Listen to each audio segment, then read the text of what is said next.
This video is about someone. Guess who?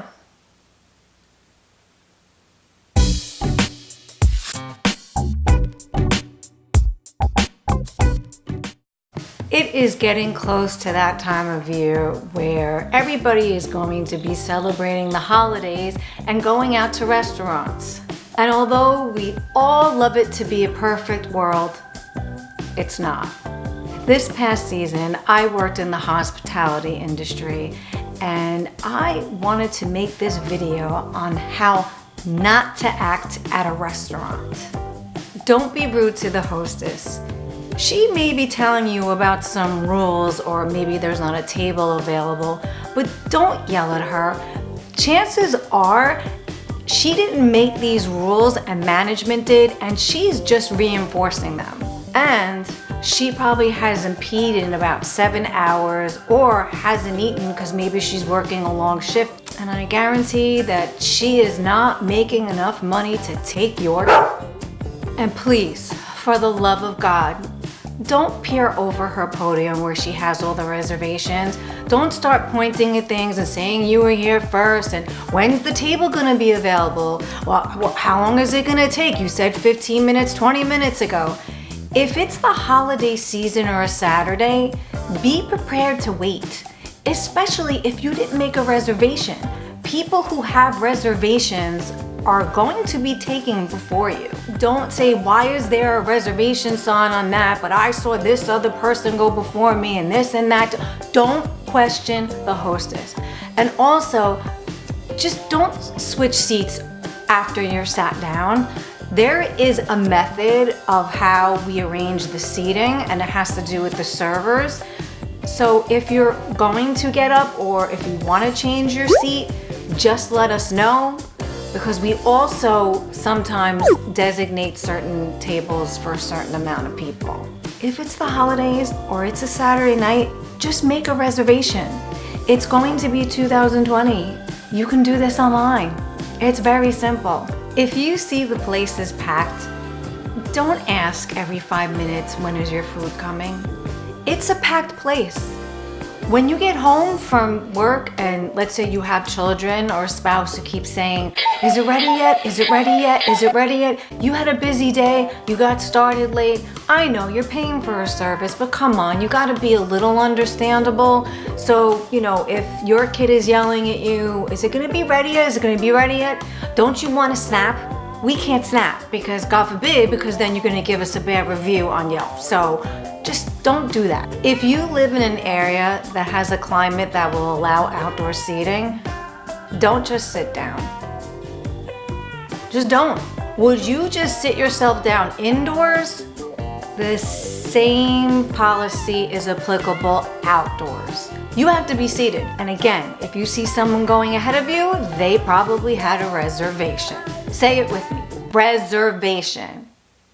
And if you come with your children, this is not a playground. It's not a free-for-all. Don't let your kid run around. They could fall, they could possibly step on some glass, maybe if there was a broken glass before and the servers didn't get to sweep up every little minuscule molecule. And please, no ball playing. There's dishes around. Think about it. Would you let your kids play ball in your dining room when you're sitting down to eat dinner? No. So why would you do that at a restaurant? I don't care if it's outdoors. You're either at the playground or you're at a restaurant. There's no in between. If you want to do that, go have a party in your backyard. And don't think this is because we hate kids. Most of the people who are sitting next to you probably have kids and wanted a night out without kids. Now, I've heard this very often, where people will leave extra mess behind because they say they're getting paid to do that. No, we get paid to serve you. I mean, yes, the busboys or maybe even the servers and sometimes the hostess, when it's really busy, clean up those tables. Now, I'm not saying you can't leave anything behind, obviously, but do you have to make an extra mess? Do you have to just say, oh, well, I don't know, who cares, I'll just leave this all around because, that's what they get paid for. And if you drop a piece of food or a utensil, just pick it up. Unless you can't bend down, there's a booth, I get it. But if you can, just pick it up. Sometimes there is a little minuscule piece of food that we may not see when we're cleaning up, and it gets stuck under there, and then we get bugs, and then we get a bad rating, and now you just ruin the livelihood of a restaurant. You just instantly unemployed several people. Maybe that restaurant is that person's livelihood. Just think about it. And especially think about it when you're doing a review. I've seen certain reviews where they call out people by name just because they were telling them what the rules were and they didn't like it. And again, management came up with those rules, and now you just diss that person online forever. Forever. Your review is up there forever unless you delete it. So why would you even do that? Maybe that person is supporting a family of 4. Just think about it before you do something like that. If you want to complain, don't do it online. Go talk to management. It's that simple. And speaking of reviews, let's say an establishment just opened about, let's say 4 or 5 weeks ago, and they're still working out the kinks. I mean, when you start a new job, you're still working out the little ins and outs, aren't you? It's the same thing in a restaurant. So let's say you go to this restaurant and they messed up something, maybe an order, something simple, but it was rectified. Management totally took care of it, or your server fixed the situation. Not a big deal, it's not the end of the world, no one's dying, it's just food. So you go the next day and you leave a review, let's say on Yelp, and you say, well, this and this happened, and this happened, but at the end they rectified it, so I like this place.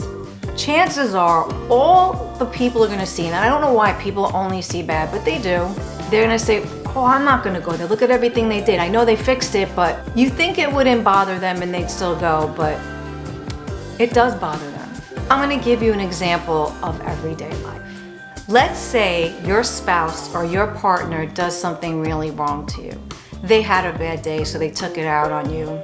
They probably work in the hospitality industry. And, they just pulled this move, so you need someone to complain to. So you tell your friend, or you tell a family member. That person is right there behind you saying, oh, that's messed up, right? Now, the next day, your spouse, your partner, comes over to you and they apologize. And, you forgive them, you love them. Everybody can have a bad day. P.S. including a server, and 9 out of 10 times they can't call in sick because they have no one to back them up like you do in your nice little cushy office job. So just think about that. Anyway, I digress because I could complain about people all day long. I swear, my next video will be positive. So they apologize to you. You're happy, everything is great. That person, that family member, that friend, they didn't forget. That's all they could think about now, is what that person did to you. It's the same thing with the review. They're just gonna remember the bad parts. They don't care that someone rectified it. They just don't want to go someplace where people make mistakes, even though people make mistakes all the time. If you work in an office, you could probably get away with it. You can't get away with anything in this industry. Or God forbid, you're an owner of an establishment and you rebuttal. Oof, don't get me started on that. I mean, why can't someone just defend themselves without being a bad guy? You gotta defend yourself, right? So please, this holiday season, think twice. Don't act like that. And just remember, these people, they're making your food.